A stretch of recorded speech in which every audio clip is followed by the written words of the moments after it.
오늘은 신천지 이만희 계시록을 교정한다. 31번째 말씀을 증거하겠습니다. 아주 분수령과 같은 그런 설교가 되겠습니다. 왜냐하면 신천지 교리를 교정한다. 31개 메시지를 전했는데요. 이제 신천지 이만희 계시록을 교정한다. 오늘이 31번째 말씀을 증거하는 것입니다. 그래서 합해서 지금까지 62개의 신천지 교리 반박 설교를 했습니다. 다 다른 주제로 설교를 했습니다. 평균 시간이 1시간이 넘습니다. 이렇게 많은 주제로 많은 설교를 계속한 것은 아마 세계 최초일 것입니다. 왜 이렇게 신천지 교리에 대해서 지속적으로 설교를 해왔는가? 그만큼 필요가 있기 때문입니다. 너무나 많은 사람들이 미혹되어 있고 또 지금도 그 미혹이 계속이 되고 있고 또 이런 타입의 그런 미래의 신천지 부류의 이단들이 이 종말론 또한 요한계시록을 통해서 나타날 것이기 때문에 이것은 지금 당대의 그런 필요를 위한 설교인 것뿐 아니라 앞으로 10년 혹은 그 이상 필요를 위한 설교이기 때문에 누군가 한국교회에서 한 사람은 적어도 한 사람이 이 일을 해내야 된다 하는 생각을 제가 가지고 있습니다. 물론 하나님이 제게 주셨겠죠. 네. 그래서 이 사역을 지금 계속하고 있습니다. 네. 그래서 하나하나 잡아내고 있는데요. 오늘 이제 역사적인 31번째 말씀입니다. 총 62번째 말씀이 되겠습니다. 오늘 제목은 요한계시록 11장의 두 증인에 관한 7가지 절대 교리 사기에 대해서 말씀을 드리겠습니다. 요한계시록 11장에 두 증인에 관한 말씀이 전반부에 나오게 됩니다. 거기에 관한 7가지 이만희 씨의 절대 교리 사기, 새빨간 교리 사기를 달리 얘기하면 절대 교리 사기에 대해서 말씀을 드리겠습니다. 제가 이만희 씨에 대해서 절대 교리 사기라고 제가 주장을 하는 이유는 가장 확실한 증거가 있죠. 네. 왜 다른 사람이 그렇게 성경을 해석해 놓은 걸 가지고 교리 사기라고 장만 그렇게 폄하를 합니까? 교리 사기이기 때문에 그래요. 교리 사기 정도가 아닙니다. 아주 절대, absolute 교리 사기입니다. 한국에 absolute라고 하는 여자들 화장품이 지금도 있는지 모르겠어요. 몇 년 전에 제가 한국에 갔을 때 차도 이제 지하철 타러 내가 내려가는데 그 앞에 벽에 앱솔루트라고 얼마나 크게 그냥 써 붙여놨던지 제가 지금도 아주 선히 기억이 납니다. 앱솔루트 화장품, 이름이 앱솔루트 절대라는 말입니다. 이만희 씨의 교리 사기는 절대 교리 사기입니다. 아주 절대 교리 사기. 오늘 그 절대 교리 사기에 대해서 얘기하는 것입니다. 네, 지금 이만희 씨가 이제 자기 책이라고 내놓은 게 이겁니다. 천국 비밀이니 뭐니 해가면서 요한계시록의 실상, 이런 제목으로 책을 2005년에 요한계시록을 자기가 이제 각색해 놓은 책을 이렇게 출판한 것입니다. 실상 기시다, 다 이렇게 또 이 얘기를 하는데요. 보혜사 이만희가 졌다, 이런 식으로 이 얘기를 하고요. 네, 보혜사가 성령 보혜사 외에 또 있습니까? 성경에? 지 멋대로 만들어 놓고 말이죠. 차라리 하나님 이만이라고 그러지. 네. 보혜사가 하나님께 쓰여지는 건데 말이죠. 네. 절대 교리 사기를 기초로 한 것입니다. 실상기시를 내가 봤으니 당신들이 책이나 보고 그렇게 그 주석책 써내는 거하고 이유가 다르지. 나는 아주 계시를 받았는데 사도 요한은 비유로 받은 계시지만 내 거는 실상으로 본 계시야. 너희들하고는 차원이 달라. 김홍기 목사, 당신하고는 차원이 달라. 당신 지금 뭐 해석한다고 그러지 나는 실상 계시를 받은 거예요. 계시는 무슨 계시? 절대 교리 사기를 하면서 절대적으로 교리 사기를 하고 있습니다. 왜 그렇게 얘기를 합니까? 그리스도의 몸의 부활을 정면 부정하고 있습니다. 그리스도는 몸으로 부활하신 게 아니라 영으로 부활했다. 이런 식으로 절대적으로 교리 사기하기 때문에 교리 사기라고 하는 것입니다. 이 기독론 이단인데요. 이것뿐입니까? 이만희 씨의 교리 사기는 아주 총체적인 그런 그 교리 사기입니다. 이 말씀 한 말씀만 봐도 절대 교리 사기라고 하는 게 드러나죠. 마태복음 28장 9절에 예수께서 그들을 만나 이르시되 평안하냐 하시거늘 여자들이 나아가 그 발을 붙잡고 누구의 발? 예수님의 발을 붙잡고 경배하니 하고 말씀을 했습니다. 발이 없는데 어떻게 발을 붙잡아요? 그 발은 무슨 발입니까? 몸이죠. 예수님의 몸으로 부활하신 것을 여기에 지금 발을 붙잡도록 허용하심으로 이만희 넌 잘못이야. 너는 절대 교리 사기했어라고 예수님이 하신 말씀이에요. 제가 하는 말이 아닙니다. 예수님을 거짓말쟁이로 만들지 않는다면 이만희 씨는 사실상 예수님은 당신은 절대 사기하고 있어. 이렇게 얘기하는 거 똑같습니다. 왜? 여기 예수님이 몸으로 부활하신 걸 말씀했는데도 불구하고 아니 영으로 부활했지. 이렇게 얘기하는 것이기 때문에 이만희 씨는 교리 사기를 하되 절대 교리 사기입니다. 이런 얘기를 하면서 실상 계시를 받았다고 그래요. 그러니까 제가 실성 계시 받았다고 얘기를 하죠. 계시는 무슨 계시? 계시는 무슨 계시? 절대 교리 사기. 그 다음 한 가지 다른 말씀 또 보여드리면 누가복음 24장 39절 40절 말씀입니다. 예수님이 하신 말씀입니다. 내 손과 내 발을 보고 보이지 않는데 어떻게 보라고 얘기를 하십니까? 예수님이. 그렇죠? 보고 보이니까 몸이니까 보이죠. 나인 줄을 알라. 또 나를 만져봐라. 몸이 없는데 어떻게 만져요? 만져봐라. 영은 살과 뼈가 없지만 없으되 너희 보는 바와 같이 나는 있느니라. 살과 뼈가 있으니까 만져보라고 하셨습니다. 이 말씀을 하시고 손과 발을 보이시나 이렇게 말씀하지 않습니까?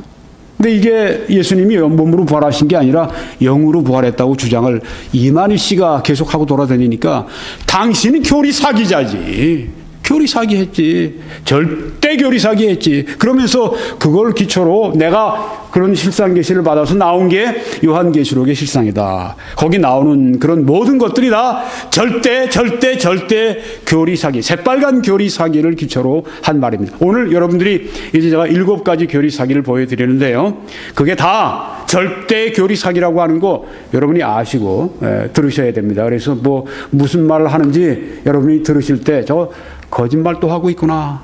교리 사기하고 있구나. 그렇게 여러분이 알고 들으셔야 합니다. 심각하게 듣지 마세요. 첫째, 교리 사기입니다.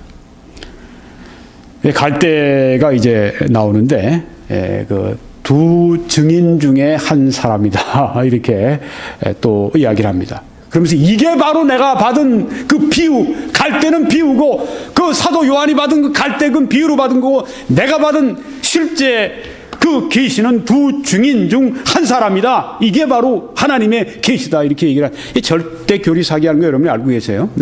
그래서 말씀드릴 필요가 없습니다. 자, 여기에 이제 이만희 씨가 한 이야기를 제가 인용하겠습니다. 이 두 가지를 비유한 본문의 지팡이 같은 갈대, 믿음이 연약한 자이기는 한데, 믿음이 연약한 사람이랍니다. 요한이 의지하며 함께 일하는 7 금초대 교회의 성도 한 사람을 말합니다. 이 사람이 보십시오. 이 제정신입니까? 여기 요한이라고 하는 사람이 사도 요한이 성경에 2000년 전에 있는 사람인데 자기로 지금 얘기를 하고 있어요. 요한이 의지하며 함께 일하는 7 금초대 교회 성도 한 사람을 말한다. 사도 요한이 그런 적이 어디 있습니까? 그 7 금초대 교회가 어디 있어요? 그리고 사도 요한이 그 갈 때 말했는데 그게 뭐 7 금초대 교회 성도 한 사람하고 함께 일을 해요? 이게 뭡니까 이게? 이게 뭐예요 이게? 이걸 글이라고 썼습니까? 이걸 말이라고 해요? 요한이 의지하며 함께 일하는 일곱 금지. 요한이 자기가 요한이 돼버린 거예요. 이 정신이 제대로 돼 있는 겁니까 이게? 이 말에서 당신이 요한이요? 이게 말도 안 되는 얘기를 하고 있는 거예요. 근데 이걸 믿고 있어요?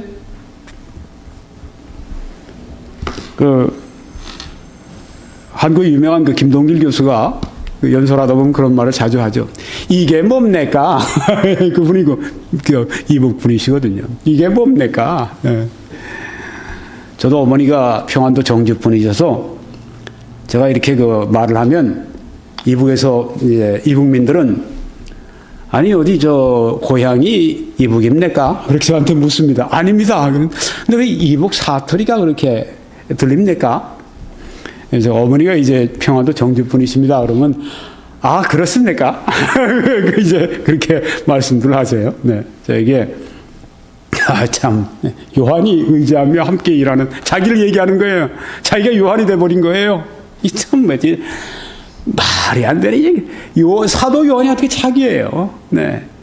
아니 여기다 그러면 새 요한이 의지하며 함께 일하는 일곱 금초대 교회 성도 한 사람만 이렇다면 아이고 여기서 이제 비유라고 해서 자기가 얘기하는구나 라고 말을 할 수 있는데 여기 요한이 의지하며 이게 말이나 됩니까 도무지? 이게 뭡니까? 네. 그 다음 또 더 진행해 봅니다. 두 증인 이야기가 이제 곧 나오는데요. 계시록 10장과 같이 하나님의 펼친 책을 받은 사도 요한과 본장 1절에서 지팡이 같은 갈대로 비유한 육체를 말한다. 네. 저는 이게 뭔지 앞뒤 전으로 다 알아요. 근데 아마 오늘 처음 이거 물론 이제 누구나 요한계시록을 잘 알고 있어도 이 사람 하는 얘기가 하도 앞뒤가 안 맞는 얘기라니까 저게 또 무슨 얘기야? 그게 정상입니다. 네. 그런데 이제 그뿐 아니라 오늘 이 설교를 여러분이 들으시기 전에 개혁주의와 세대주의 여러분 요한계시록 강해를 차근차근 한 번 이상씩 여러분이 이해되실 때까지 다 듣고 그렇게 빠지지 않고 하신 분들은 이거 이해하는데 훨씬 이해가 빠릅니다. 더 정확하고요. 그래서 이것만 듣지 마세요. 반드시 요한계시록 강해를 정통 신학과 말씀으로 강의한 걸 꼭 들으시기 바랍니다. 빠지지 마십시오. 자, 여기에 두 증인은 사도 요한과 본장 1절에서 지팡이 같은 갈대로 비유한 육체, 갈대가 육체라고 사람이라고 하는 건데, 네. 요한과 여기에 요한이 이제 말하는 그 갈대, 네. 이 도무지 말이 하나도 맞지가 않는 거예요. 여러분들이 이해시켜 드리는 게 어렵습니다. 하도 갈팡질팡으로 얘기를 해놔가지고 말이죠. 네. 갈팡질팡, 네. 갈팡질팡 계시. 네. 자, 그럼 여기 우리 하나님 말씀을 보겠습니다. 네. 요한계시록 11장 1절로 2절에 내게 지팡이 같은 갈대를 주며 말하기를 일어나서 하나님의 성전과 제단과 그 안에서 경배하는 자들을 측량하되. 자, 갈대가 여기 나오죠. 갈대. 네. 갈대는 이 원어로 헬라어로는 칼라모스라고 하는데요. 칼라모스를 주었어요. 이거는 자막대입니다.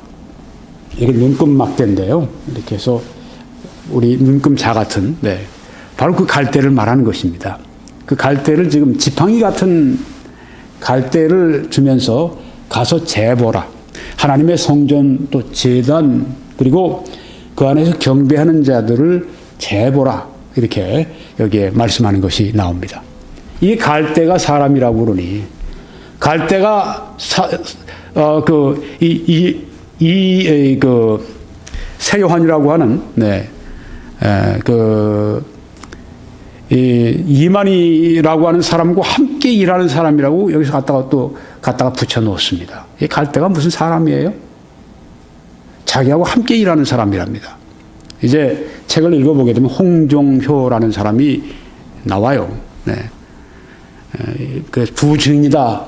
그 얘기에 의망스럽습니다. 여기 요한계시록 두 증인 나오는데 이것이 홍종효 당신하고 나하고 두 증인이 됩시다. 이렇게 해서 이제 두 증인이 됐다는 얘기예요. 네.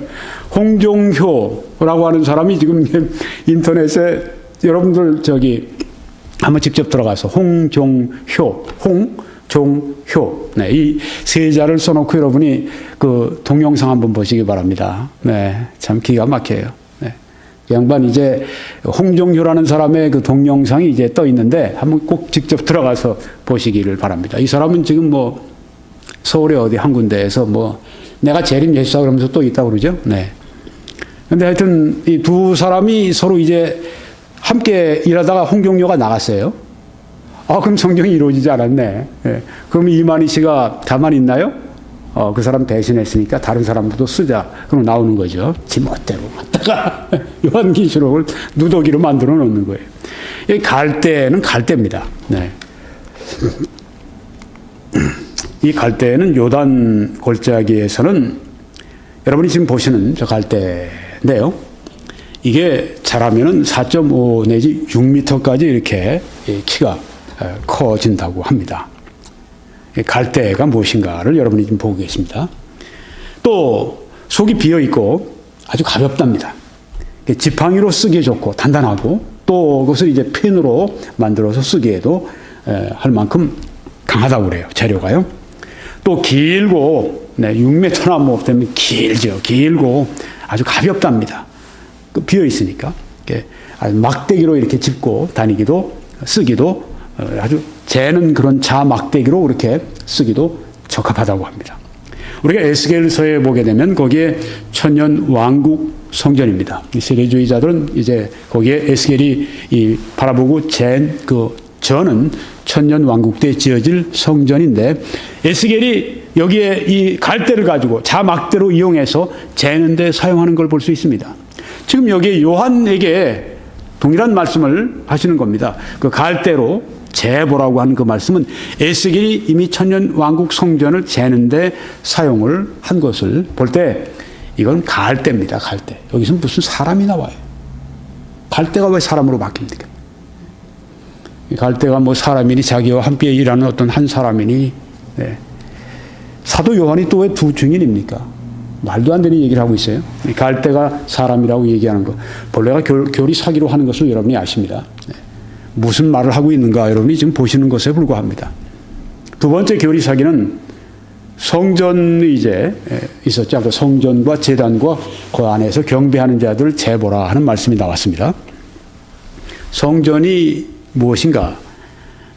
그 요한계시록 11장의 1절에 나오는 성전이 무엇인가? 하나님의 성전은 무엇인가? 이렇게 얘기합니다. 신천지 본부, 과천에 있죠. 네. 더 넓게 얘기하면 신천지 교회, 신천지인들이 모이는 자기들 나름대로의 뭐 위장교회, 이게 다 포함되는 것입니다. 성전은 바로 거기다 이렇게 얘기를 합니다. 물론 잘못됐죠. 인용해 보겠습니다. 하나님의 성전과 제단의 실상은 무슨 실상? 네, 교리사기죠. 네. 그곳이 산이든 들이든, 네, 산이든 들이든 장소를 말하고 있습니다. 계시록의 배도 사건 후에, 계시록의 배도 사건이 어디 있어요? 지금 멋대로 만들어. 네, 교리사기로. 배도 사건. 네. 그러니까 유젤의 장막 성전이 정통교회로 간 것을 이제 배도 사건이라고, 계시록의 배도 사건이요? 그게? 유젤 장막 성전에서 일어난 일을, 네. 후에 계시록의 배도 사건 후에 알곡 성도를 신천지를 말하는 겁니다. 네. 추수하여, 네, 추수에는 정통교회 가서 다 이제 노약질 해가지고, 네, 양도둑질 해가지고, 미혹해가지고, 모은 곳을 가리키며, 모은 곳이 어디예요? 신천지인들 모이는 과천에 있는 본부에도 있고, 뭐, 전국적으로 있고, 요새는 또 뭐 해외로 나간다고 그러고, 네. 그런 곳이라고 했습니다. 성전은 그러니까 이렇게 알곡성, 신천지인들이 모인 곳을 말한다. 네. 그러니까 본부도 되고, 신천지인들의 위장교회도 되고, 그게 하나님의 성전이라고 얘기를 하는 것입니다. 자, 그러면 성경에 하신 말씀 진짜 무엇인가? 하나님의 성전과 여기 말씀했는데요.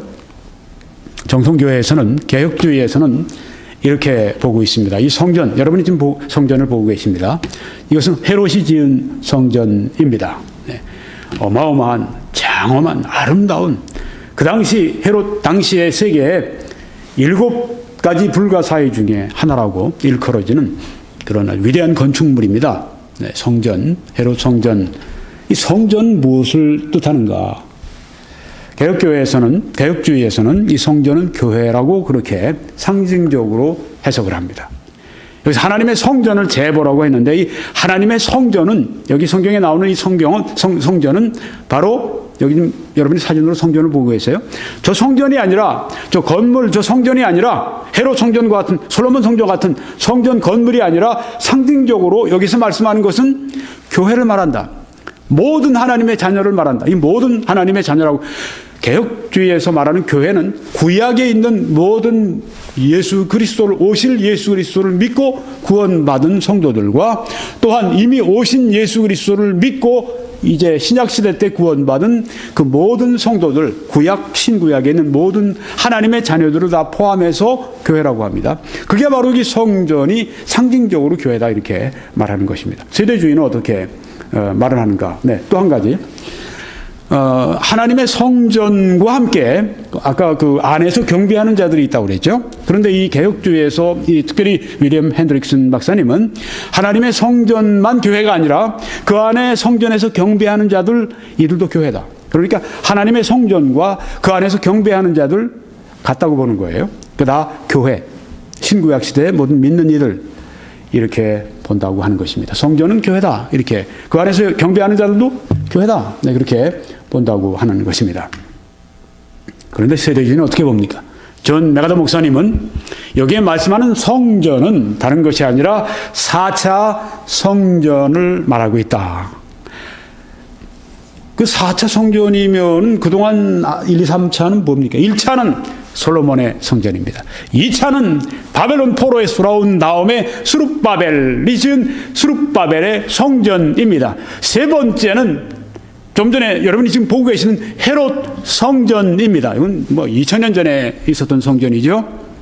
지금은 어떻습니까? 이스라엘의 성전이 있습니까? 없습니다.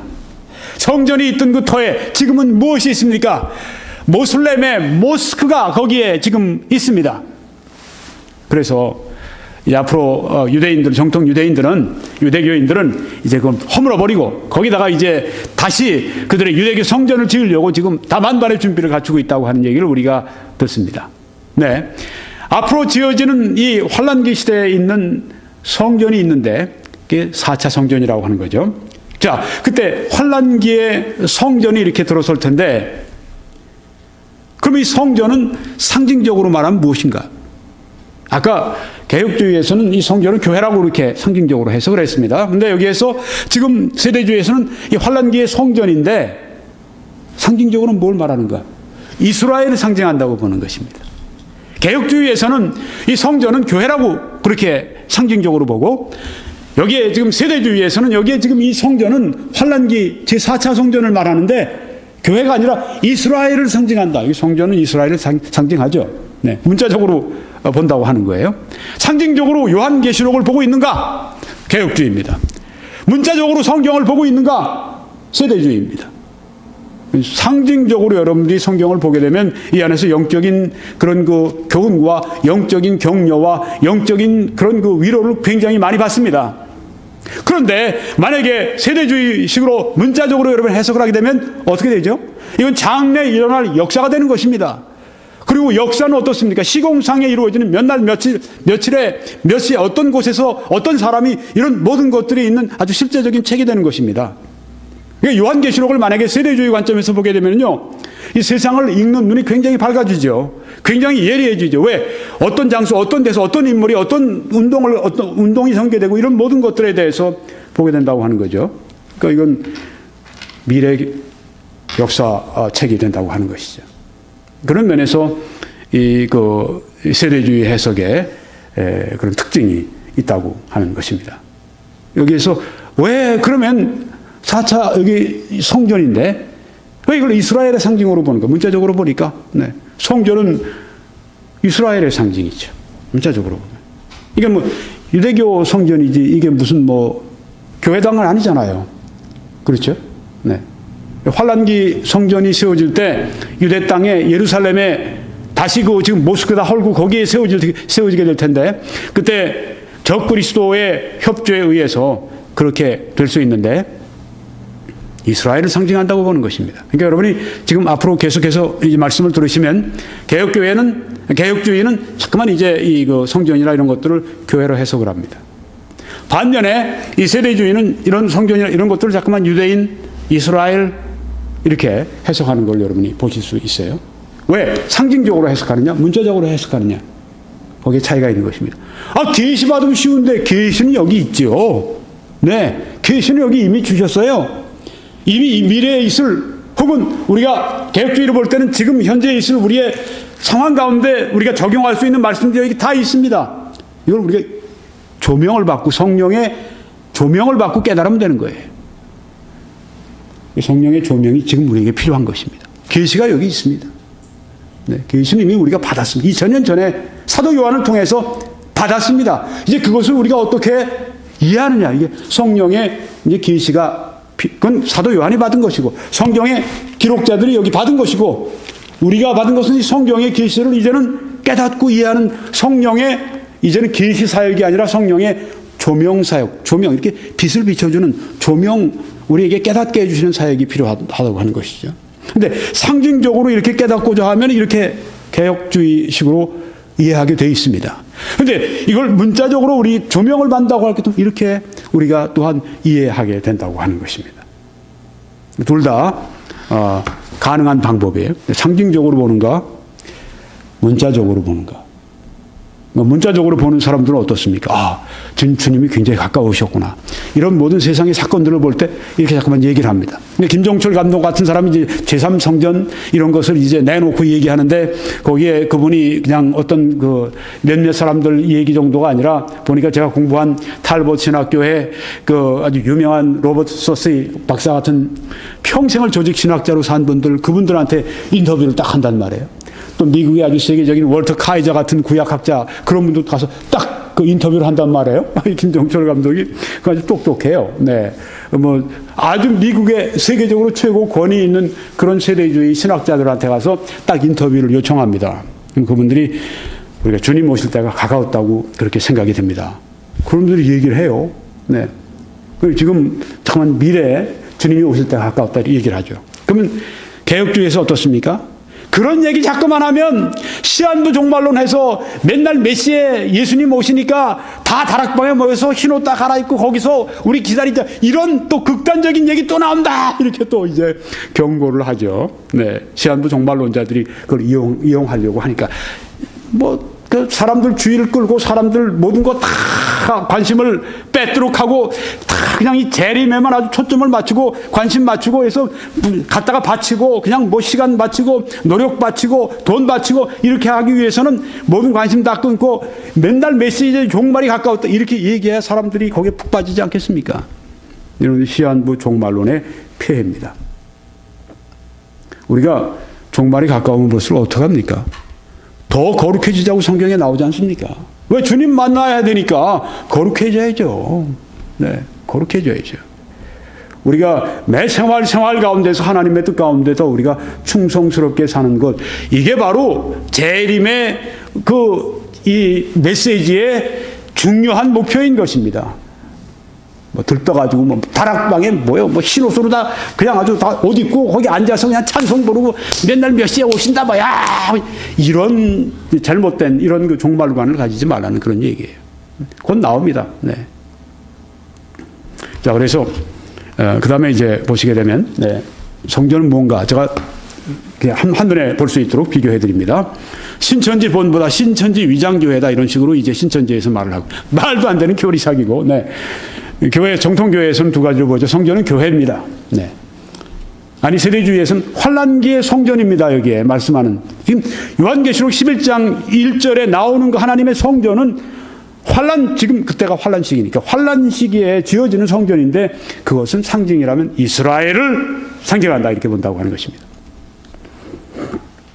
세 번째 교리사기는 성전에서 경배하는 자들이 누군가. 자, 성전은 봤는데요. 네. 신천지 신도들이다. 성전은 신천지 모이는 장소, 위장교회든 혹은 신천지 본부든 과천 본부든. 근데 그 성전 안에서 경배하는 자들은 누군가? 그 안에 있는 신천지 신도들이다. 물론 교리사기를 기초로 나온 이야기입니다. 여기 인용합니다. 그 안에서 경배하는 자들은 배도와 멸망의 사건을 피해 나와 하나님께 예배 드리는 자들 신천지를 말한다는 얘기예요. 네. 자, 그러면 우리가 성경을 봅시다. 하나님의 성전과 진리를 보겠습니다. 성전과 제단과 그 안에서 경배하는 자들을 측량하되, 네. 갈 때 가지고 측량하라고 했는데 하나님의 성전 제단을 측량하는데, 자, 사람들을 측량하라고 하는 말이 무엇인가? 이건 조금 이따 말씀드리고, 먼저 그 안에서 경배하는 자들이 누군가, 그것을 우리가 이해해야 되겠습니다. 개혁주의에서는 경배하는 자들은 교회를 말한다. 모든 하나님의 자녀를 말한다. 아까 말씀드렸죠. 성전 안에서 경배하는 자들이나 다 교회다. 이렇게 개혁주의가 봅니다. 그러면은 이제 세대주의에서 어떻게 보는가? 그 성전 안에, 그 성전은 무슨 성전이죠? 지금 환란식입니다. 요한계시록 11장은 환란기에 지어지는 성전입니다. 그럼 그 환란기 성전, 제사 성전 그 안에서 예배 드리는 자들은 누굽니까? 그 환란기에 살아있는, 생존하는 믿는 유대인들입니다. 유대인들이 그 안에서 지금 예배를 드리고 있는 것입니다. 네. 이런 차이가 있어요. 네. 개혁주의에서는 성전은 교회고 거기 안에 경배하는 자들도 교회다. 그런데 세대주의에서는 그 성전은 그냥 아무 성전이 아니라 환란기에 지어지는 환란기 제사 성전을 말하는 것이고, 그 안에서 경배하는 자들은 환란기에 살아있는 믿는 유대인들이다. 이렇게 얘기하는 것입니다. 무엇이죠? 문자적으로 본다고 하는 것입니다. 아까 말씀드렸죠. 개혁주의는 자꾸만 교회를 말하고 또 이 세대주의는 자꾸만 유대인들과 이스라엘을 말하고 한다고 하는 걸 여러분에게 말씀드렸습니다. 자, 그래서 경배하는 자들이 누군가, 차이점에 대해서 신천지에서는 신천지 신도들이다. 이렇게 얘기를 합니다. 교회에서는, 이제 정통교회에서는 교회입니다. 그들은 환란기에 살아있는 믿는 유대인들입니다. 그렇게 본다고 하는 것입니다. 네 번째 교리사기는 이것입니다. 성전과 경배하는 자들을 측량하라, 재보라고 했어요. 이게 무슨 말인가? 이 말이시는 신천지 신도들을 하나님의 성전과 제단으로 만드시는 것이 바로 그것이다. 그럴듯한 것 같지만 알고 보면 아무것도 아닌 얘기를 하고 있는, 아무것 정도가 아니라 교리 사기죠. 교리 사기. 자, 인용을 해보겠습니다. 초림 예수님께서도 바리새인과 서기관에게 사로잡힌 예루살렘 성도들을 빼내시고 심령을 청량하여 하나님의 성전과 제단으로 삼으셨다. 그럴듯하게 지가 만들어내는 겁니다. 네. 이런 것처럼 이제 새 요한도 성도들을 빼내가지고 청량을 해가지고 하나님의 성전과 제단 삼는다, 신천지 삼는다, 이런 얘기를 지금 하는 거예요. 그러면 우리 성경 진리의 말씀이 무엇인지를 말씀드리겠습니다. 하나님의 성전과 제단과 그 안에서 경배하는 자들을 측량하되 재보는데, 이게 무엇을 말하는 것인가? 개혁주의에서는 이렇게 본다고 하는 것입니다. 성전을 측량한다고 하는 것, 성전은 뭐죠? 개혁주의에서는 교회입니다. 교회를 측량한다고 하는 것, 이건 무엇인가? 성도들의 보호를 상징한다고 하는 것이다. 이렇게 보는 것입니다. 측량한다, 재본다고 하는 것은 소유권으로 생각하는 거예요. 재본다, 내 것을 이렇게 재본다는 말이에요. 성전, 또 거기 경배하는 자들을 재본다. 이거는 바로 소유를 말하는 것이고 보호를 상징한다. 갈대를 가지고 재보라고 말씀을 했어요. 그것은 바로 성도들의 보호를 상징하는 것이다. 그러니까 지금 개혁주의는 요한계시록이 언제 이루어지죠? 미래에 이루어질 일이 아닙니다. 그건 세대주의에서 하는 것이고 현재 이루어지고 있는 일입니다. 현재 이루어지고 있는데 지금 여기에서 갈대를 가지고 재본다고 하는 것은 무엇을 말하는가? 측량한다고 하는 건 뭐를 말하는가? 성전을 왜 재보는가? 그 안에 경배하는 자들을 왜 측량해 보는가? 상징인데 이것은 성도들을 하나님이 보호하신다고 하는 것을 상징적으로 말씀하고 있는 것이다. 이 교회 시대에 하나님은 하나님의 백성들을 보호하고 계시다 하는 것을 갈대로 측량해 보는 바로 그 일이 바로 그것을 의미하고 있다. 하나님의 교회는 하나님이 보호하시고 지키신다. 이렇게 해석을 하는 것입니다. 세대주의에서는 어떻게 보고 있는가? 이것은 성전으로 상징된 이스라엘이죠. 성전이 제사 성전이고 환란기에 지어지는 성전이지만 그것은 이스라엘을 상징합니다. 지금 우리는 요한계시록 11장에 그 하나님의 성전을 말씀하는 것입니다. 뭐 다른 성경이 아니라 요한계시록 11장. 근데 지금 이때는 어때입니까? 아주 환란기가 극심한 그런 때를 지금 말하고 있습니다. 환란기의 성전인데 그것은 유대인의 성전은 유대인 이스라엘을 상징하는 것이다. 그래서 바로 그들의 구원과 보호를 위해 측량하는 것이다. 자, 이 보호한다고 하는 면에서는 개혁주의나 세대주의나 같죠. 네. 교회를 보호한다. 세대주의에서는 이스라엘을 보호한다. 그러기 위해 측량한다 하는 것입니다. 우리가 이렇게 그 측량한다고 하는 것이요. 성경에 보면 두 가지로 이렇게 쓰여져 있습니다. 하나는 파괴하고 심판하고 멸망시키기 위해 측량하는 게 나오고요. 성경에 보면요. 그런 구절들이 성경에 많이 있습니다. 근데 여기에서는 좋은 쪽입니다. 보호하시기 위해서, 구원하시기 위해 측량한다고 하는 것입니다.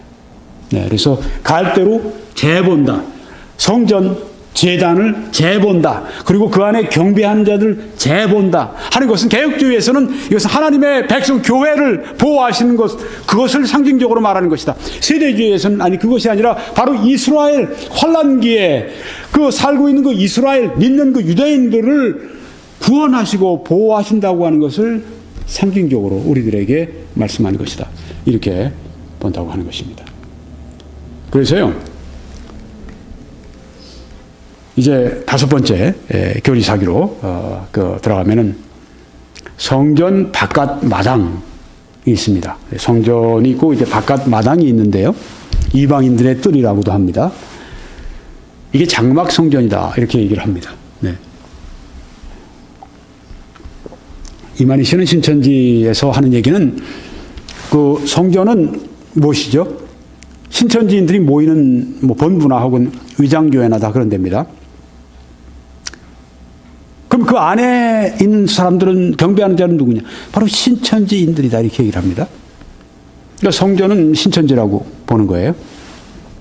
근데 성전 바깥 마당은 무엇인가? 그건 이방인의 뜰이라고 했는데 그건 바로 신천지 전신인 장막 성전이다 이렇게 얘기를 합니다.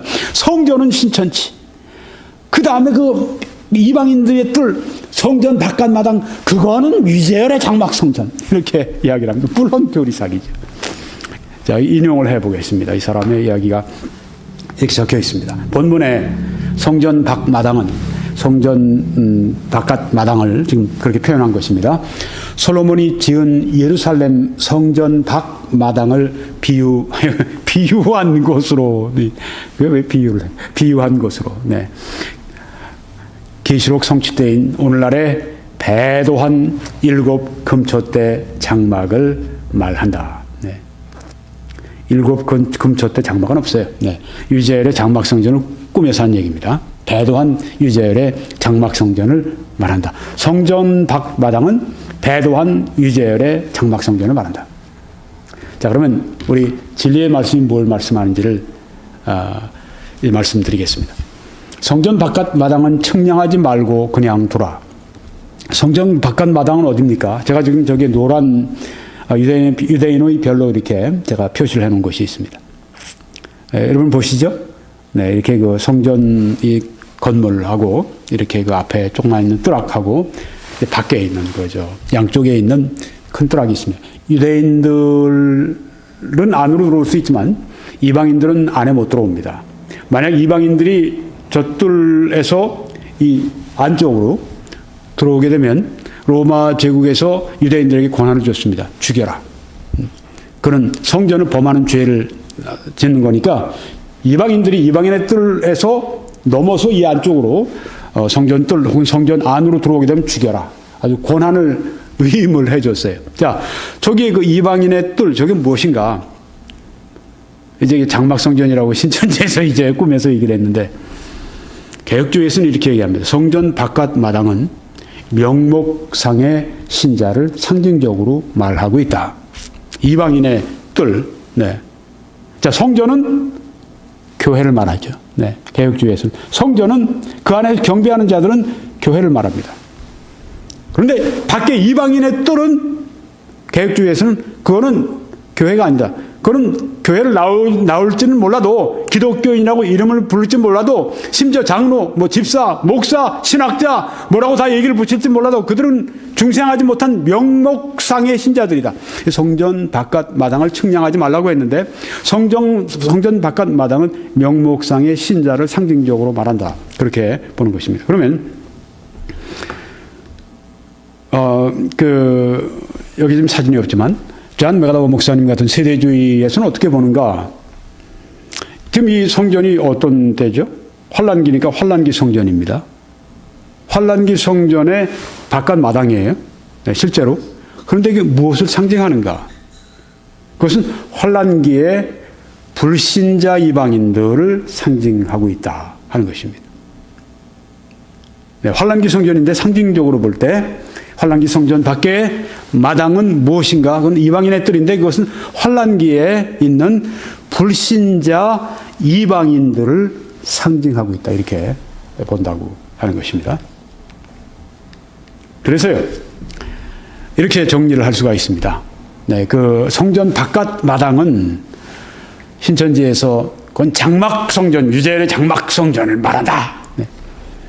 개혁주의에서는 그 성전 바깥 마당은 명목상의 신자를 상징적으로 말한다. 세대주의에서는 그것은 환란기 성전을 말하는 것이고 그 밖에 있는 바깥 마당을 말하는 것인데 상징적으로 말한다면 그건 불신자 이방인을 상징적으로 말하는 것이다. 이렇게 본다고 하는 것입니다. 네. 그러니까 차이가 있죠. 개혁주의에서는 바깥 마당이 명목상의 신자로만 그렇게 상징되는 겁니다. 그런데 세대주의에서는 그거는 상징 이야기하기 전에 그건 실제로 있는 것이다 보는 것이죠. 성경에 성전이라고 그랬으면 성전이다. 근데 어떤 시기냐? 환란기다. 환란 시기에 세워지는 그 성전인데 그 성전에 있는 그 바깥 마당을 말한다. 그런데 그걸 상징적으로 우리가 이야기한다면 그것은 불신자 이방인을 상징하는 것이다. 네. 그러니까 세대주의에서는 실제인데 실제와 상징이 다 있어요. 네. 그런데 개혁주의에서는 여기에 지금 성전 바깥 마당은 이거는 상징이다. 성전도 교회라는 상징이고 그 안에서 경배하는 자들도 바로 교회라고 하는 상징이고 그 다음에 성전의 바깥 마당, 성전도 상징이니까 그 바깥 마당, 여러분이 보시는 그 바깥 그 마당도 상징이다 이렇게 본다고 하는 것입니다. 그건 명목상의 신자다. 그런데 지금 세대주의에서는 아니 그것은 거기에 나오는 요한계시록 11장 거기는 좀 아주 무서운 환란기에 그때 지어진 그 성전을 말한다. 그렇게 성전이 실제 성전이니까 바깥 마당도 실제 바깥 마당이다. 그런데 그걸 상징적으로 본다고 할 것 같으면 이렇게 얘기하는 겁니다. 불신자 이방인을 상징하고 있다. 네. 여섯 번째 교리사기는 이것입니다. 이방인, 우리가 나오죠. 이방인의 뜰도 나왔고요. 네, 이방인, 좀 이따 더 말씀이 나오는데, 이방인은 누굽니까? 유대인 아닌 모든 사람을 가리킵니다. 한국 사람도 이방인이에요. 캐나다인도, 미국인도 이방인이고, 다 이방인들입니다. 오직 유대인들만 빼곤 다 이방인들이에요. 근데 이방인이 무엇을 말하는가? 7머리 10뿔 짐승이다. 이렇게 주장을 합니다. 네. 이게 또 계시를 받아 아주 절대 교리 사기를 하는 거예요. 네. 그 7머리 10뿔 짐승은 이제 뭐 병호 목사나 뭐 그 당시에 와서 청지기 교육원이나 이렇게 뭐 원세호 뭐 목사 이런 분들이 이제 거기 와서 유재열의 장막성전에 와서 정통교회 이런 그 목회자들이 와서 교육을 하고 이렇게 해서 당신들이 잘못됐습니다. 이 유재열의 장막성전은 유재열 씨가 고쳐달라고 했습니다. 유재열 씨가 감옥에 들어가고, 그러면서 신병의 변화를 일으키고, 그렇게 해서 그 정통교회 이 목회자들을 와서 그분들로 하여금 자기가 잘못 가르쳤으니까 제대로 좀 가르쳐서 정통교회로 가게 해달라고 그러고 미국으로 떠났어요. 그런데 유재열이라는 사람 지금도 살아 있습니다. 갔다 온 다음엔 사업을 했고요. 왜 사업해서 잘 산다고 들었어요. 여러분이 인터넷 들어가시면 그 유재열 씨에 대한 그 인터뷰한 것도 나와요. 얼굴은 이제 이게 좀 흐릿하게 해서 안 보여주고, 네. 목소리도 뭐 낭낭하고 그래요. 네. 지금 보통 사람이에요. 그냥 일반 사업가예요. 그 유명한 그 싸이의 장인이고, 네. 유재열 장막성전에 와서 그렇게 정통교회로 바꾸려고 하는 그 사람들이 이제 7머리 10분 짐승에 멋대로 갖다 붙여놓은 거예요. 멋대로 갖다. 근데 누굽니까? 결국 그게 정통교회 전체를 상징하는 겁니다. 이방인은 누구냐? 정통교회. 우리와 같은 뭐 침례교회, 장로교회, 감리교회, 순복음교회 뭐 이런 정통교회들을 말하고 있는 것입니다. 여기 보십시오. 이 사람이 쓴 글을 이방인은 7머리와 10뿔 짐승임을 알 수 있다. 네. 자, 그러면 우리가 이제 진리의 말씀 보겠습니다. 성전 바깥 마당은 측량하지 말고 그냥 두라. 이것은 이방인에게 주었은즉. 이방인의 뜻입니다. 이방인들이 거룩한 성을 42달 동안 짓밟으리라. 네. 이방인에게 주었다고 말씀했는데 이방인이 누굽니까? 네, 이방인은 이방인이죠. 뭐. 네. 자, 성전 바깥 마당은 측량하지 말고 그냥 두라 하는 말씀을 개혁주의에서는 명목상의 신자들은 이방인에게 짓밟힌다 이렇게 해석을 하는 것입니다. 네. 성전 바깥 마당은 그냥 놔둬라. 네, 이것은 성전 바깥 마당이 명목상의 신자들이니까 개혁주의를 볼 때 상징이니까 그건 이방인에게 짓밟히는 것으로 그렇게 해석을 한다고 하는 것입니다. 그럼 이방인들이 거룩한 성을 42달 동안 짓밟는다고 했습니다. 그럼 42개월이에요. 그러면 이 42달은 무엇을 말하는가? 문자적이 아니에요. 개혁주의에서는 상징입니다. 숫자도요. 그러니까 42달은 교회 시대, 복음의 시대를 말한다. 그동안 이방인들에게 바깥 마당 측량하지 말고 놔두라고 그랬으니까. 네. 이방인들에게 짓밟힌다.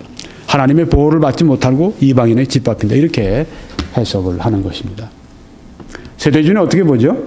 성전 바깥 마당은 측량하지 말고 그냥 두라. 성전 바깥 마당은 상징적으로 볼 때 환란기의 불신자 이방인들입니다. 그들은 측량하지 말라고 그랬어요. 측량하는 건 소유권이고 측량하는 건 보호와 구원과 그걸 말하는 것인데 측량하지 말라고 그랬으니까 그냥 버려둬라. 버림을 당한다는 그런 뜻을 말씀하고 있는 것이다. 이렇게 보는 것입니다. 환란기에 불신자 이방인들은 버림을 당한다. 그리고 그들이 거룩한 성을 42달 동안 짓밟으리라. 42달은 아까 개혁주의에서는 복음의 시대, 교회 시대를 말한다. 현재를 말하는 거죠. 세대주의에서는 42달을 그건 3년 반인데 특별히 후 3년 반이다. 왜 3년 반 여기 나옵니까? 3년 반 합해보면 7년이 나오잖아요. 7년 대환란이라고 우리가 보통 이제 가르치는데 중간을 딱 자르게 됩니다. 중간에 일이 터져요. 그렇게 해서 3년 반, 전 3년 반과 후 3년 반이 이제 그 특징이 달라집니다. 후 3년 반에 진짜 아주 무서운 그런 재앙들이, 심판들이 여기 집중이 됩니다. 그때 또한 42달 동안 후 3년 반에 이방인들이 예루살렘을 짓밟는 그런 절정기가 될 것이다. 그렇게 본다고 하는 것입니다. 그래서 이방인은 누군가? 신천지에서는 7머리 10뿔 짐승이다. 뭐 달리 얘기하면 정통교회다. 이방인들은 정통교회다. 우리가 이방인이라고 그러는 거예요. 네. 개혁주의나 세대주의나 이방인은 이방인. 네. 이걸 말하는 것이다. 성경에 이방인이 아니라고 말한 게 어디 있습니까? 어디 있어요? 이만희지. 그런 게 어디 있어요? 대보세요. 이방인은 다 이방인이지. 유대인은 다 유대인이고. 말도 안 되는 얘기를 지금 하고 있어요. 성경이 뭔지도 전혀 모르는 거예요. 성경의 근본을 몰라, 이 사람이. 성경을 몰라요. 갖다가 막 그냥 성경 가지고 끄집어내서 자기가 원하는 대로 그냥 요리조리 맞춰서 그냥 맞춰놓는 건데, 전문적으로 우리가 성경을 앞뒤 다 알고 보게 되면 형편없죠. 누더기죠. 거짓의 누더기. 이방인은 이방인입니다. 무슨 이방인이 정통교회가 돼. 말도 안 되는 얘기를 지금 하고 있는 거죠. 7번째 교리사기는 이것입니다. 마지막 제가 말씀드립니다. 성전 바깥 마당은 아까 유재열의 장막 성전이라고 말씀드렸어요. 그런데 또 하나가 더 있습니다. 성전 바깥 마당은 거룩한 성이다. 또 이렇게 이야기를 합니다. 네. 어떻게 꾸며야 되는지 한번 보겠습니다. 자, 이 인용하겠습니다. 이 박마당은, 이 성전 바깥 마당을 자기 멋대로 박마당이라고 써놓은 겁니다. 네. 박마당은, 네. 박마당은 비록 짐승에게 짓밟히지만, 네, 열불 짐승, 네, 일곱 머리 열불 짐승, 네, 이방인, 정통교회, 네, 짓밟히지만, 박마당은 누구죠?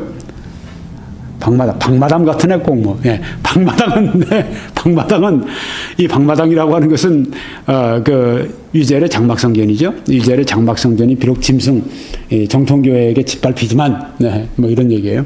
배도하기 전에는, 정통교회로 가기 전에는 예수님께서 왕래하시던 곳이었으므로 예수님께서 왔다 갔다 하시던 곳이었기 때문에 본문에서는 거룩한 성이라 기록하고 있다. 이렇게 또 얘기를 한 겁니다. 지 멋대로 만들어낸 겁니다. 네.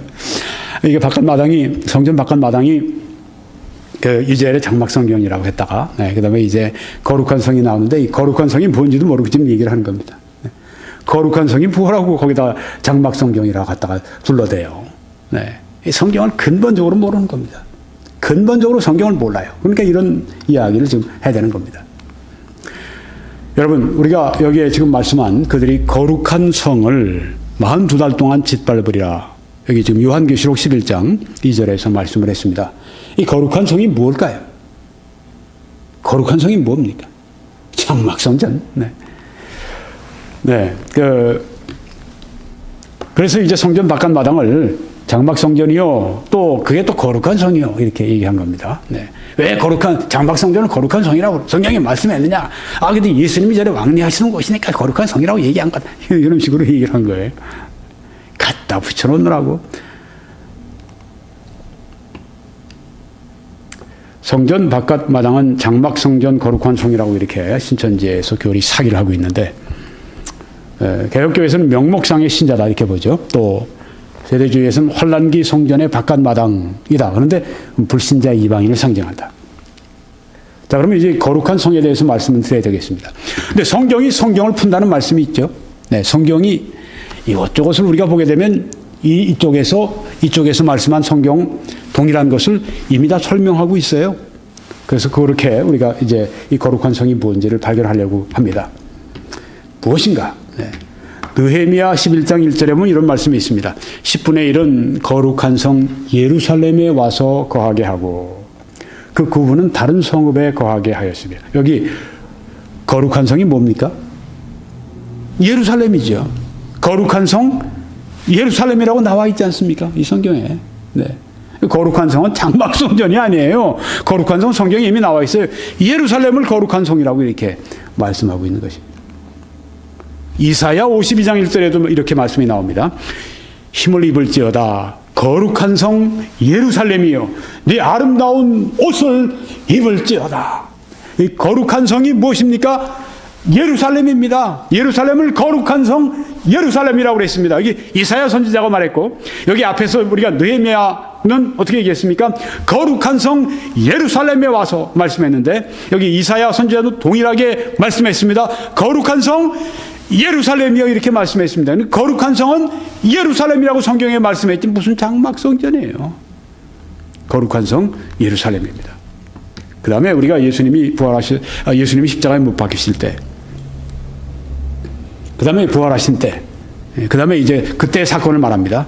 무덤들이 열리며 자던 성도의 몸이 많이 일어나되 예수의 부활 후에 그들이 무덤에서 나와서 거룩한 성에 들어가 많은 사람에게 보이니라. 이렇게 말씀을 했습니다.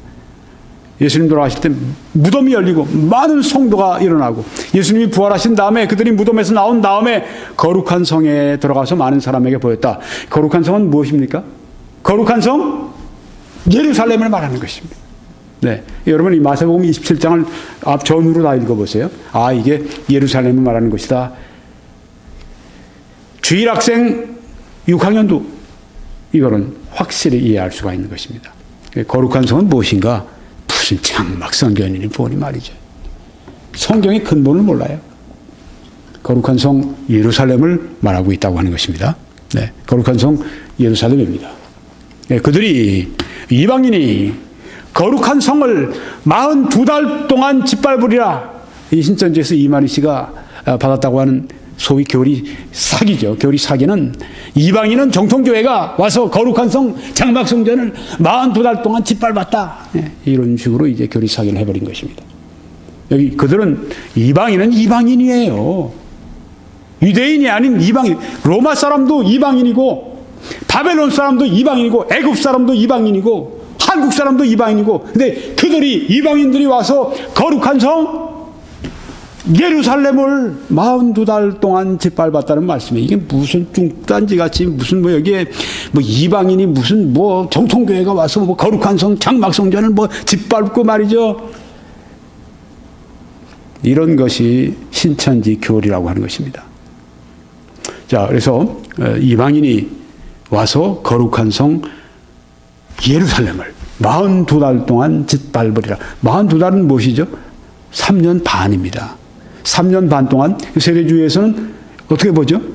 이방인이 거룩한 성 예루살렘을 3년 반 동안 짓밟으리라. 이방인들이 실제로 와서 거룩한 성 예루살렘을 짓밟는다. 유린하고 그 땅을, 그 예루살렘을 소유하고 그 안에 있는 거주민들을 마음대로 약탈하고 죽이고 포로로 끌고 가고 그런 때라고 하는 것이죠. 세례주의는 이 거룩한 성 예루살렘, 여기가 이방인들의 지배를 얼마나 많이 받았어요. 그런데 환란 시기에 그때는 아주 절정이라고 하는 것입니다. 아주 예루살렘이 그냥 그 박해를 받고 그들이 참담한 일을 당하고 짓밟히는 아주 절정의 때가 바로 그 적그리스도가 크게 활약을 하고 하는 바로 그때가 예루살렘이 짓밟히게 된다.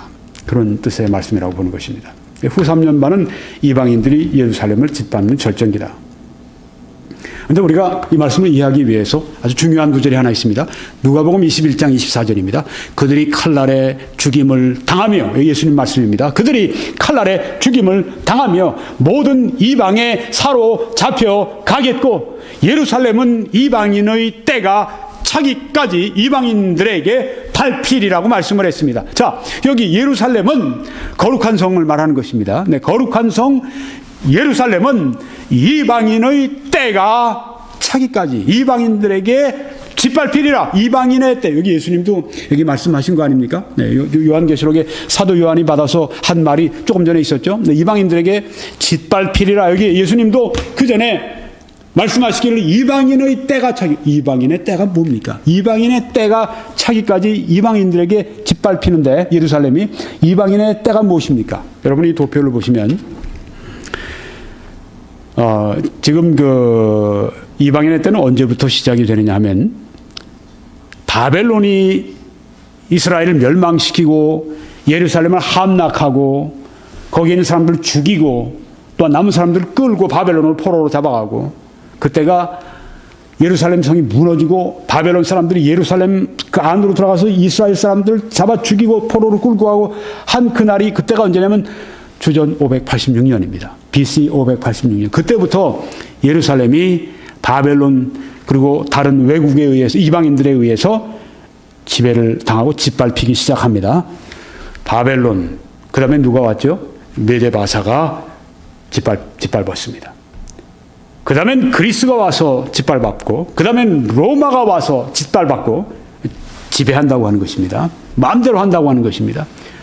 로마 제국이 가고 난 다음에 누가 왔는가 하면 터키가 와서 또 그 땅을 예루살렘을 짓밟았고 그리고 끝난 게 아니었습니다. 그 다음에 영국이 와서 또 짓밟았고 또 다른 이방인은 영국 다음에 아랍이 와서 또 짓밟았고 지금은 어떻습니까? 나름대로 이스라엘이 독립을 했죠. 그렇지만 이스라엘이 안전합니까? 천만에요. 이스라엘이 얼마나 생존을 위해서 염려를 많이 해야 됩니까? 지난번에도 그 이스라엘의 네탄야후 수상이 미국의 이 의회에 와서 아주 비장한 그런 유엔에서 유엔 그 회의장에서 비장한 가지 연설을 하더라고요. 네. 미국도 이제 돕지 그런 특별히 오바마 행정부가 아주 이 친아랍적으로 그리고 또 이스라엘에 대해서는 전부 다 멀리하는 보수적인 미국인들은 다 그렇게 생각하죠. 네. 굉장히 아주 오바마 대통령에게 감사한다고 얘기해도 정치적인 수사지 속으로는 굉장히 부글부글 끓는 거예요. 와서 거기서 그 얘기를 하잖아요. 네. 600만 명이 우리가 바로 불과 몇십 년 전에 그렇게 사륙을 당했는데 어떻게 이란이 우리를 아주 그냥 이 지상에 쓸어버리겠다 그러고 우리를 향해서 앞으로 원자탄을 쏠 수 있는 그런 나라가 원자탄을 그렇게 개발할 수 있는 그런 그 조약을 맺는데 우리가 가만히 있으란 말입니까? 어떻게 가만히 있습니까? 여러분 할 말 있으면 해보세요. 유엔 회의장이 아주 핀 하나로 떨어지면 그냥 찰릉 소리가 날 정도로 쫙 몇십 초 그렇게 가만히 있더라고요. 지금 유대인들이 독립을 했지만 이제 언제 또 이 유대인들이 이방인에 의해 짓밟히느냐면요. 이 세대주의의 문자적인 해석에 의하면은 후 3년 반 그때 적 그리스도가 유린하고 이스라엘 유대 예루살렘을 짓밟는데 거룩한 성을 짓밟는데 그때는 절정이 된다고 하는 것입니다. 그리고 그 절정에서 이제 그리스도가 오시죠. 재림하시게 되죠. 네. 이방인의 때 바로 이걸 말하는 것입니다. 바벨론, 메데바사, 그리스, 로마, 터키, 영국, 아랍 그리고 나중에 적그리스도까지 이방인의 때가 차기까지라고 예수님이 여기 말씀을 했는데 바로 이 말씀이 중요해요. 네. 이방인의 때가 차기까지 이방인들에게 밟히리라. 이방인의 때 가운데 지금은 잠깐 독립해 있는 것 같지만 이스라엘이 앞으로 또 적그리스도에 의해서 유린당하고 짓밟히고 절정이 되는 그때까지 이방인의 때를 여기 말씀한 거예요. 예수님이 이미 오래전에 2000년 전에 이방인의 때가 차기까지 이방인들에게 밟히리라고 그렇게 유대인들에게 이 말씀을 하신 것입니다. 그래서 이제 어떤 일이 마지막으로 이제 벌어집니까? 종말의 그 카운트다운이 이렇게 시작이 됩니다. 우리가 미국 사람들 우주선 같은 거 이제 보내고 할 때는 카운트다운이 들어가지 않습니까? 10, 9, 8, 7, 6, 5, 4, 3, 2, 0 탕 올라가지 않습니까? 종말의 카운트다운이 언제냐? 네, 이건 아주 막 우주선이 막 그냥 지금 뜨는 그런 그때인데 종말의 카운트다운이 언제 되는가? 3년 반 전에 예수님 모시기 3년 반 전에 되는데 7년 대환란의 중간에 어떻게 해서 종말의 카운트다운이 시작이 되느냐 하면은 적그리스도가 그동안 조약을 맺고 이스라엘과 더불어서 이제 그들이 성전도 짓게 하고 거기에다가 예물도 드리게 하고 제사도 드리게 하고 그렇게 유대인들 돕는 것 같이 화친 조약을 맺었다가 3년 반 중간에 딱 어떻게 되는가 하면은 모든 걸 중단해. 그리고 적그리스도 자신이 신이 되는 것입니다. 그리고 유대인들을 박해하기 시작합니다. 무자비하게 이방인이 짓밟는 그 시대가 또 오게 됩니다. 그때가 무엇인가? 그때가 바로 종말의 카운트다운이 되는 바로 그 시기라고 하는 거예요. 3년 반밖에 남지 않은 것입니다. 여기 성경에 보니까 이렇게 표현을 한 것입니다. 지금 말씀드린 내용을 마태복음 24장 15절에 예수님이 하신 말씀입니다. 그러므로 너희가 선지자 다니엘이 말한 바, 다니엘에 있는 말씀을 지금 인용하신 겁니다. 멸망의 가증한 것이 거룩한 곳에 선 것을 보거든요. 멸망의 가증한 것은 무엇입니까? 적그리스도가 자기 자신을 이제는 그 여호와 하나님 대신에 신으로, 하나님으로 자기가 그렇게 내세우는 그것이 바로 멸망에 가증한, 그리고 자기의 신상 같은 걸 만들고 경배하게 만들고 이런 멸망에 가증한 것이 거룩한 곳은 어디입니까? 여러분 보시는 그 성전입니다. 성전에 서는 것을 보거든요. 이게 카운트다운이라고 하는 것입니다. 아직 이때가 되지 않았으면 종말이 그렇게 우리가 시간적으로 그렇게 언제라고 얘기할 수 없는 거예요. 네, 그런데 그때가 되면 적그리스도의 통치 아래서 이제 그런 신격화하는 그런 일이 성전 안에 벌어지기 시작하면 그 다음부터는 진짜 카운트다운입니다. 그건 이제 종말이 막 코앞에 다가온 그런 때입니다. 3년 반이 남은 거예요. 그때 예수님이 하신 말씀이 3년 반 남은 그때 유대에 있는 자는 산으로 도망할지어다.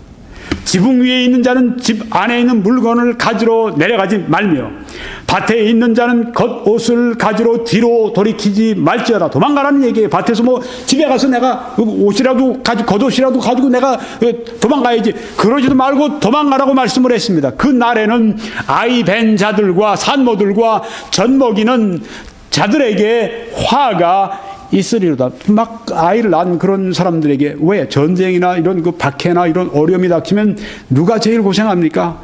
아유, 내 몸 하나 가누기도 힘든데, 네, 그 애까지 뵙거나 혹은 애를 막 낳았을 때 둘을 혼자서 감당해야 되니 얼마나 힘들어요. 노약자는 어린이보다 더 힘든 게 산모입니다.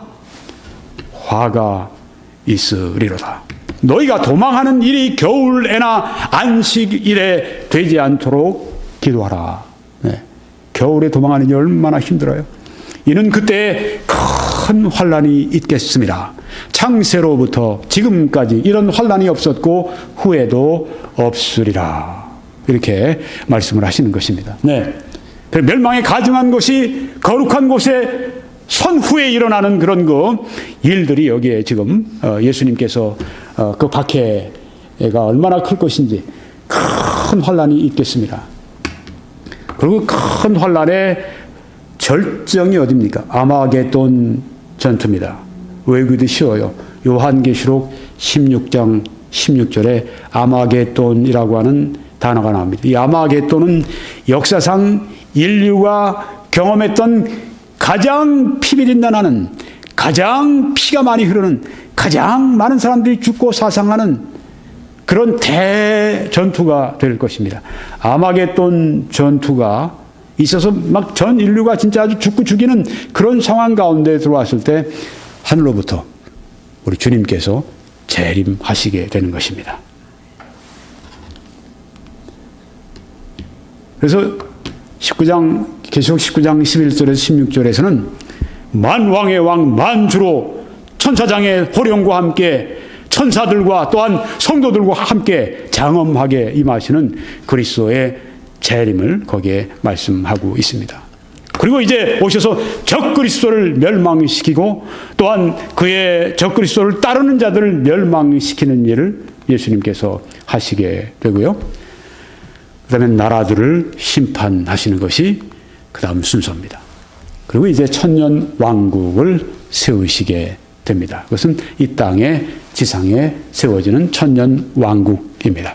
개혁주의는 천년 왕국이 지금 하늘나라에서 성도들의 통치를 말하고 있지만 세대주의는 앞으로 지금 이런 말씀드린 모든 사건의 그 끝에 천년 왕국이 이 지상에 세워지게 되는데 이것은 늘 제가 말씀드린 것처럼 앞으로 새하늘, 새 땅, 새 예루살렘 바로 영원한 나라의 현관 천년 왕국이 그대로 이제 영원한 왕국으로 멀지가 되고 합병되는 그런 일이 있고 예수님께서 영원토록 통치하시는 그런 왕국이 되는 것이죠.